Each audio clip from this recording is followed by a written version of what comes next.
السلام عليكم ورحمة الله وبركاته. النهاردة إن شاء الله هنتكلم عن فضل الصلاة على النبي. قبل ما نقول نسمي الله ونصلي على رسول الله. اللهم صل وسلم وزد وبارك على حبيبي وشفيعي رسول الله محمد. هنتكلم عن فضل الصلاة على النبي. فضل الصلاة على النبي سبب في كفاية الهم ومغفرة الذنب، كما رواه أبي بن كعب قال قلت يا رسول الله إني أكثر الصلاة عليك، فكم أجعل لك من صلاتي؟ قال ما شئت. قلت الربع. قال ما شئت، وإن زدت فهو خير لك. قلت النصف. قال ما شئت، وإن زدت فهو خير لك. قلت فالثلثين. قال ما شئت، وإن زدت فهو خير لك. قلت فأجعل لك صلاتي كلها؟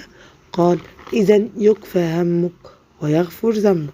رواه الترمذي وحسنه الألباني، ورواه الإمام أحمد والإمام الحاكم. أكثروا من الصلاة. اللي بيصلي صلاة واحدة على النبي ربنا بيصلي عليه 10 ويرفعه 10 درجات، وبيمحي عنه 10 خطيئات، وبيكتب له 10 حسنات. وأقرب ناس للنبي عليه الصلاة والسلام يوم القيامة أكثرهم عليه صلاة. فأكثروا من الصلاة على النبي. اللهم صل وسلم وزد وبارك على حبيبي وشفيعي رسول الله محمد. خلي دايما قلبك ولسانك رطب بذكر الله، ألا بذكر الله تطمئن القلوب.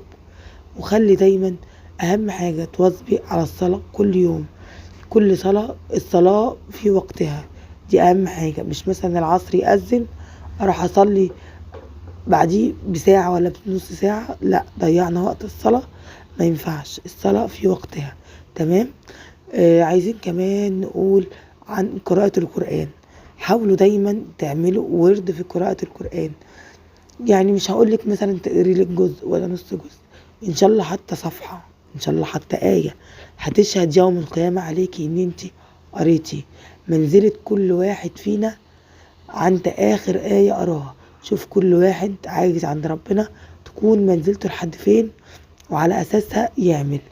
خلي دايما بدل ما احنا بنقول فلان قال وفلان عاد، نخلي دايما لساننا اللهم صل وسلم وزد وبارك على حبيبي وشفيعي رسول الله محمد. طول ما انت قاعدة وقولي مثلا سبحان الله وبحمده، سبحان الله العظيم.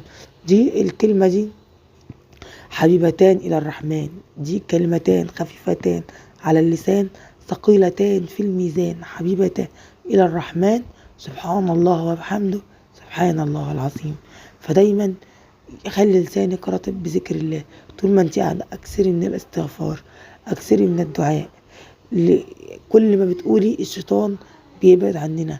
وخلي دايما القرآن والع في البيت على طول، شغلي القرآن واسمعي القرآن وسمعيه لولادك عشان ربنا يبارك فيهم ويبقى حالتهم أحسن، تمام.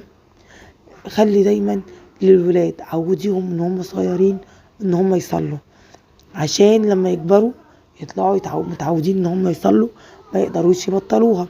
من شاب على شيء شاب عليه، عشان ربنا ما يحاسبهمش وما يحاسبكيش انت كمان على الصلاة. اذا ربنا بيقول ايه؟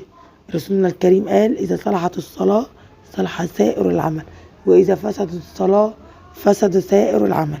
عودوا ولادكم على المساجد، عودوهم ان هم يروحوا المساجد، وحببوهم في المسجد. يعني روح صلي مثلا وهجيب لك حاجة كويسة، روح صلي وانت هتاخد مثلا الهدية دي، حتى لو كانت كراميلاية، مستكاية، اي حاجة، عشان يتعود يحب المسجد.